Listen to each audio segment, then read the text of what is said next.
ladies, welcome to my channel. My name is Jade and I help people take back their power physically, mentally and spiritually through raising their own frequency. Now today is a very sought after video that I've had a few recommendations for, and that is exposing fake gurus, in particular fake spiritual gurus, which unfortunately there seems to be a huge amount of currently, especially on YouTube.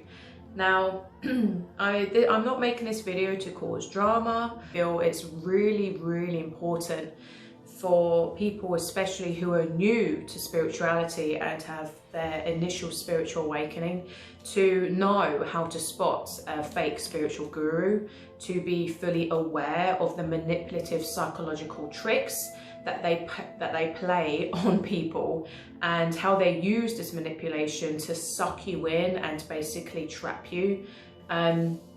It can have really dire effects, and it can actually be quite dangerous because these gurus have no compassion.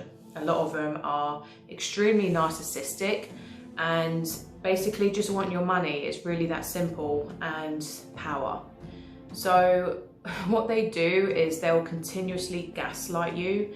They'll continuously blame you. So for example, if you pay thousands of pounds for their course to change your life, if you don't change your life, if it doesn't work, so if their course doesn't work for you, it's your fault because you weren't dedicated enough, you weren't spiritual enough, you weren't positive enough, blah, blah, blah, blah, blah.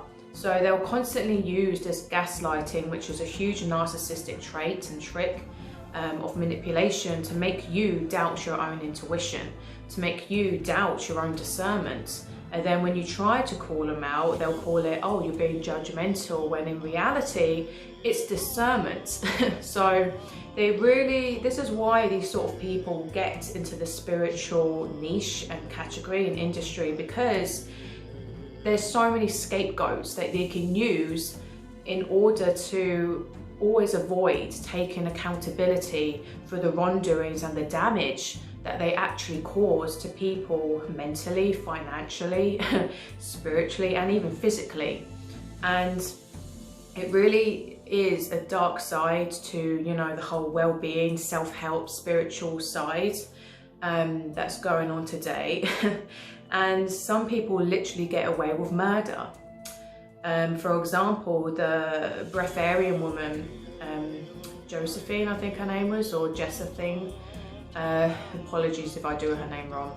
She is very well known as a breatharian, but back in the day, in I think the early 90s or 80s, she literally killed 3 people because they done a 21-day program. She released a book basically on how to become a breatharian in 21 days, which in itself is insane.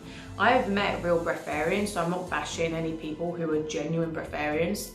Let me tell you, it takes years to prepare your body to actually be even capable of attempting to live off pranic energy alone. Like, that is an extreme thing, and many people don't live in climates that are nearly enough to sustain that.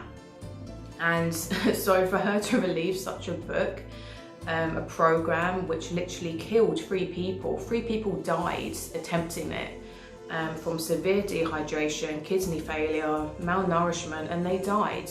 And she, again, took no accountability for it. She just said, oh, they weren't dedicated enough. You know, just all the excuses, the typical narcissistic gaslighting. So she literally got away with murder, and to this day, she still has followers. Like, it's literally that insane. And, you know, but this goes on in all aspects. You know, I'm going to put it into 3 categories of the typical fake spiritual gurus that you will see in this sort of day and age.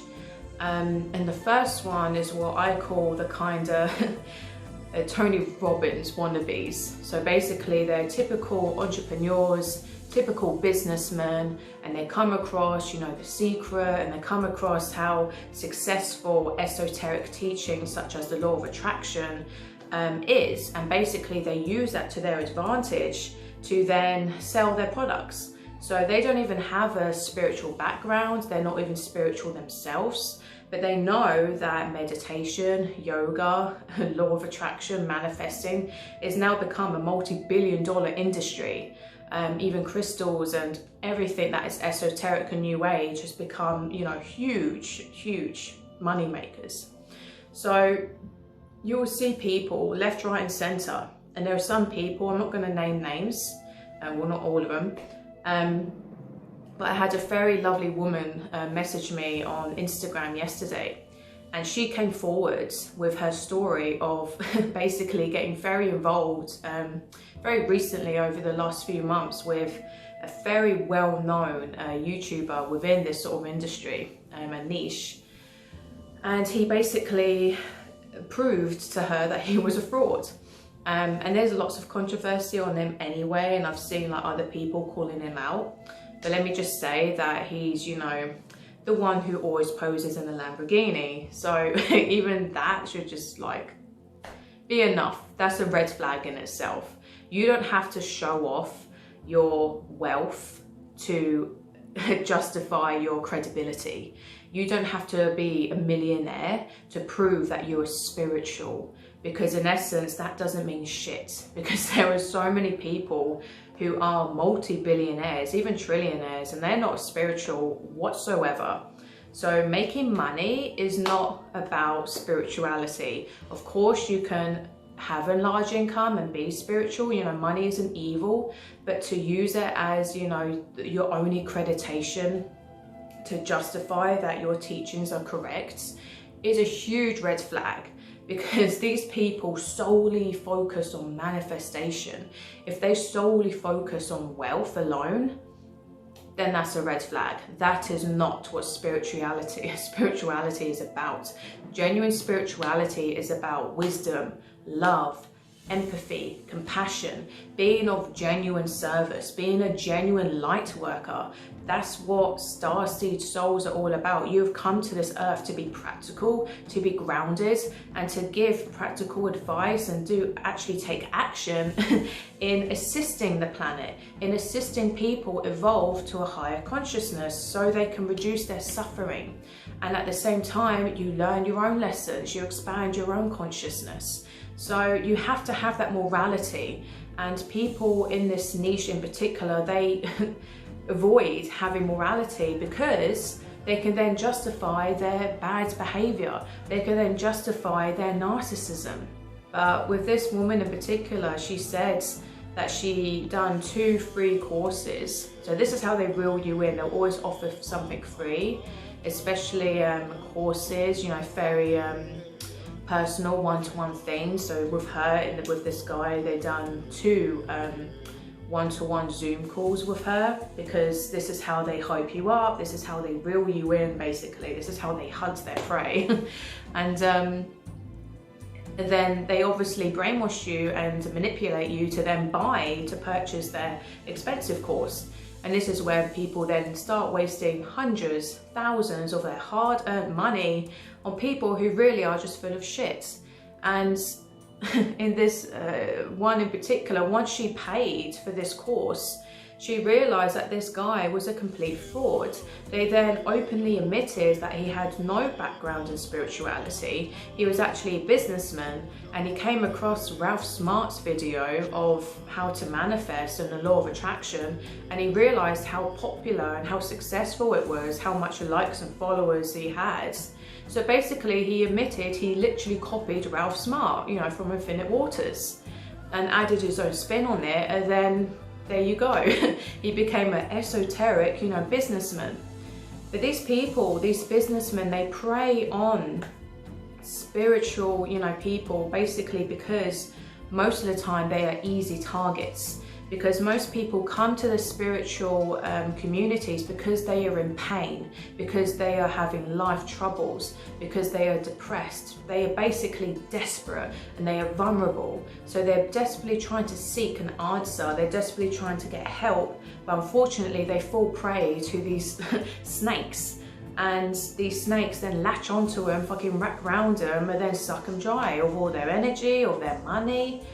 And then they blame you when you don't succeed, and then they gaslight you if you turn against them or question their teachings.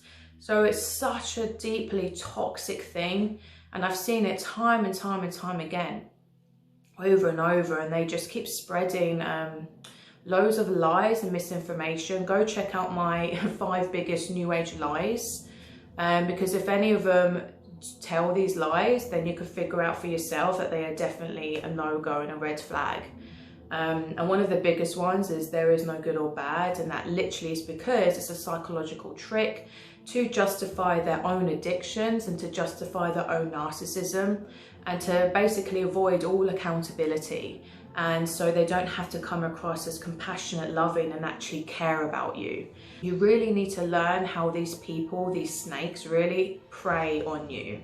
And they use vast tactics, a number of tactics, to really get inside your head, to fully manipulate you. A lot of them will have a background in psychology, so they understand how to basically be very good salespeople. Because they learn all that and then they apply it under the disguise of spirituality, so they are trustworthy, so they come across as trustworthy. A lot of the time these people are what I have branded New Age parrots. So basically they're the New Age BS parrots. They see other successful New Agers, esoteric teachers, and they basically copy exactly what they say. So that's another red flag. If these people are literally saying the same old BS, the same old typical things about law of attraction and blah blah blah, then they're not original, they're not authentic, they haven't actually connected to their higher self, they haven't actually connected to source truth. Because if they had, they would not be puppeting this BS all over the place. And they only do this because they know it's what people want to hear. They only do this because basically it's not about spreading truth, it's about making money for them. And they know by making people feel having a temporary feeling of empowerment and a temporary feeling of being connected to a group of, conscious people, and having that kind of relief and that hope, they get your hopes up, then they know that's how they can reel you in, especially when you've come from such a dark place. But that's how you spot these type of people who are just, the fake business spiritual people who are literally all in it for the money. They don't focus on any sort of activism work. That's another thing that someone isn't actually compassionate, is they never talk about real life issues. It's always about them, me, buy my masterclass, do this, do that. Everything is about them. So their whole content is always about them, or manipulation to try and reel you in to have your dream life. Manifest, being a millionaire, blah, blah, blah, blah, blah. And they try to justify their, luxury lifestyle, and they show it off externally. And this again is a massive manipulation tactic to just reel you in, because it's like dangling candy in front of a baby. And just use your own discernment. And the only way to genuinely have good discernment is to raise your own vibration, raise your own frequency. That's what massively helped me, on my spiritual journey. I fell for people's tricks, I fell for people's BS. And it can be nasty, it can be really dirty, it's very messy, and you have to be really cautious because you are stepping out onto, a place full of snakes. You have to be very cautious. The second sort of type of fake spiritual guru is the more sort of culty type. So it's the more, these people can be posed as sort of fake gurus in like ashrams, Hindu gurus, Indian gurus. And a big one that came out recently was the whole controversy about Nithyananda, sorry if I'm pronouncing his name wrong, and Sarah Laundry, I'm terrible with names, I'm sorry. I really recommend checking out her channel, because she was a follower of his for 9 years. She was literally like the spokesperson of his ashram, and would get so many people to join him. And he is basically a huge fraud and sexual predator, and he cons people out of thousands of pounds. He is a complete con artist. It's astounding that he's got away with it. But for many, many years, he's been completely brainwashing people to believe that he is a reincarnated Shiva, that he is a god. And it's just insane, it's ludicrous. So go check out her channel and she goes through all of it. But with these sort of people, again, you need to, they're narcissists. They are only wanting power, money. They want to be worshipped as gods. They literally pretend to be on such a high pedestal. They always look their nose down at people and they will continuously justify all their bad behavior. It's just insane what he gets away with, literally cheating and, you know, shagging like all his, you know, so many different women and men. It's insane. And the biggest trick that these people use, especially in ashrams, is, you know, it gets really dangerous, and people again have actually died in his ashram. People have got seriously ill. And again, go check out her channel because she goes through it a lot. There's many people now exposing him, thank God. But then unfortunately he has many of his followers who are so brainwashed that they defend him and they're very aggressive to anyone and make up loads of lies to justify that he is Shiva, because again, it's their ego. They don't want to believe that this man is a fraud, because then it means that it shatters their whole paradigm and their whole life. But basically, a really good way to see if a guru, and particularly the Indian gurus, are fake, is when they use certain tactics that make people more susceptible to being brainwashed. And the biggest one is sleep deprivation. And this is something that he done a lot. So he would force his followers to literally only have sometimes 3 hours sleep a night. And this makes people literally go insane and be really weak-minded and be very weak physically, and, you know, basically very easy to control. There's also a lot of claims that he actually uses black magic, and I believe that he did because when you, as someone like me who studies demonology and understands it and occultism, you will see that there is a vast number of occultic black magic things that happen in India, especially with these sort of gurus. And basically they use black magic to seduce people. They use black magic to bring people to them, and even to feed off their energy. Like, for example, all his followers have to wear a little collar with his face on it, a necklace, and they're not allowed to take it off. So they're literally like tagged like dogs, like servants. And by them doing this, it actually is a way, an etheric connection for him to feed off their energy. But this is deep and it takes a lot of explaining.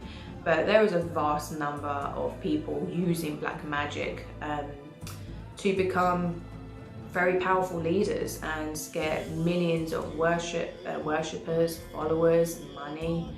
Sadhguru is also another one. Sadhguru I'm very 50-50 on, but my gut tells me there's something not quite right with him. I again used to love Sadhguru, thought he was awesome, until I kind of dug deeper and started to see some very questionable things about him. In particular, he's quite rude to a lot of people. When they ask him questions, he always has this kind of way of, you know, looking down, especially on Westerners, and just a certain type of arrogance. But the biggest red flag for me with him is the death of his wife. Because unfortunately she died, and it was very controversial and weird how he kind of covered up her death. And this happened quite a few years ago, and she, it was hidden that she actually left him a year prior to her death. So she broke up with him, and apparently she adored him and she loved him very deeply. However, she caught him cheating.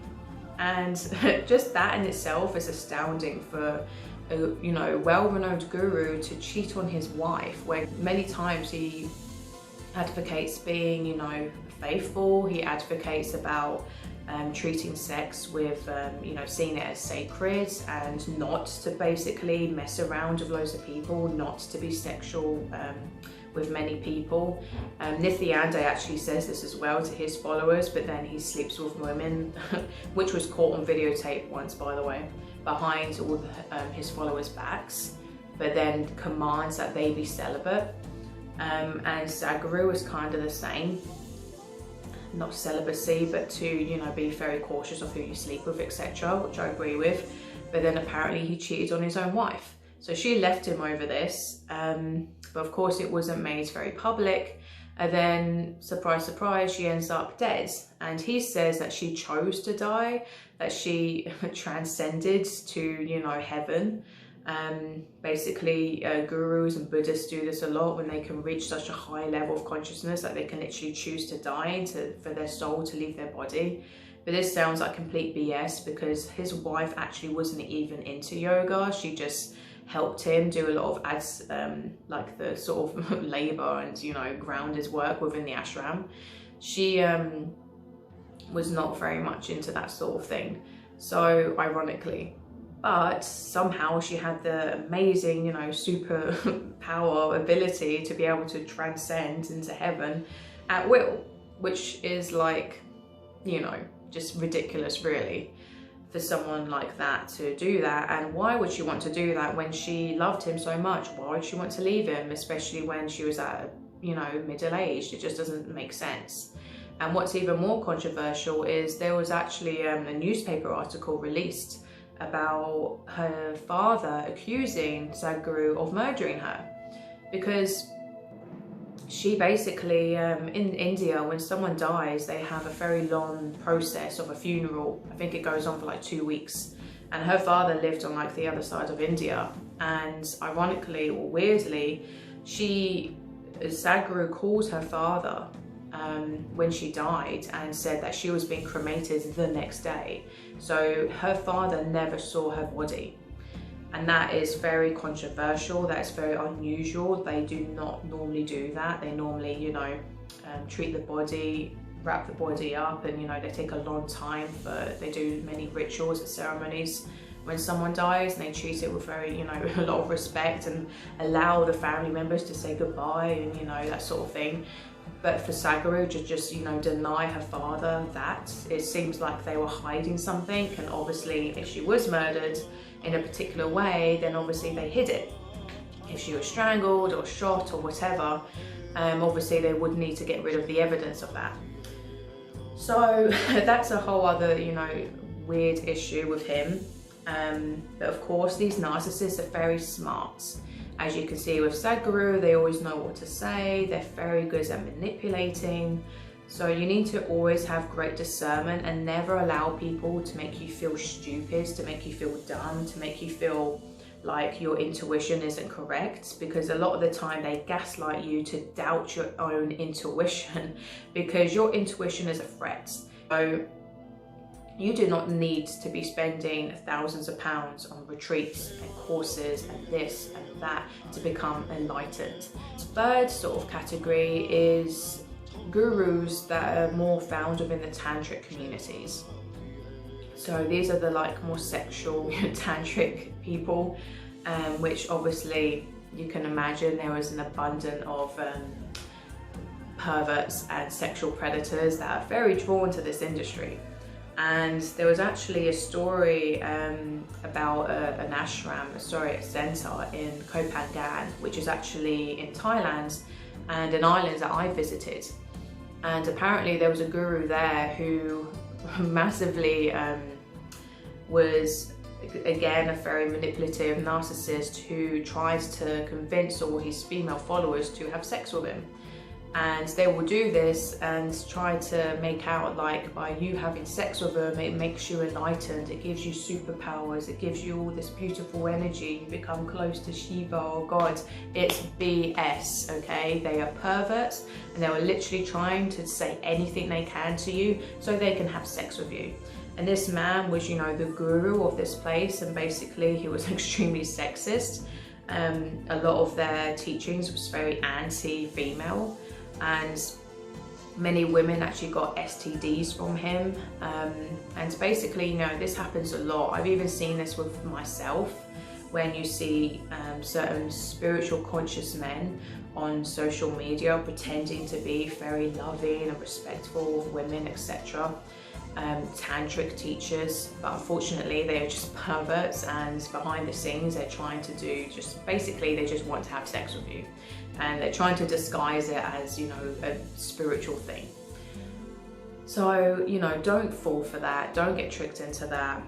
You do not need to be having sex with anyone to become spiritually advanced or enlightened or whatever. You do not need to be. If anything, that drags you down massively. Your own energy is what you need on its own. So obviously this is a very deep topic, and I might do a part 2. If you want me to speak more about this, then let me know in the comments below. But ultimately, the most important thing is to watch out for red flags with people. Never give your whole energy to anyone. So basically, when getting involved with any sort of spiritual, you know, gurus or masters, one is to always be grounded. As long as you are following the rule of basically always doing things in the vibration of love, then you are on the right path. It really is that simple, and these people on purpose overcomplicate spirituality, basically to manipulate you. And, you know, at the end of the day, if someone has no love, no empathy, no compassion, and they solely focus on their own wealth, on money, on trying to prove that they're powerful, on trying to show off their skills, then that is 100% a fake spiritual guru. So always listen to your gut. Always listen to your own intuition. So this is why the best thing you can do for yourself is to open your third eye, is to eat high vibrational foods, is to basically look after yourself, get enough sleep, okay? Don't sleep deprived, don't fall for that trick. That's another thing that Sadhguru says as well, because you're more easy to brainwash, basically. That's why they say that. So be practical, be logical, research psychology, research narcissism. Always be on guard. Don't just be, you know, so trusting and giving all the time. You know, have boundaries, have healthy boundaries all the time. And always trust yourself, because basically these people gaslight you to the point where you can no longer trust yourself, so you put all your trust into them, and that's when basically you become their servant and give them all your money, or you give them all your energy. So it's extremely important to do this, as it's so dangerous and can literally destroy your life if you fall for, you know, a toxic person's lies. And yeah, just protect yourself. So let me know in the comments below any people that you suspect of, or have, you know, hurt you, or, you know, exploited you in some way, because I think it's really important for people to be open about this and to share about this.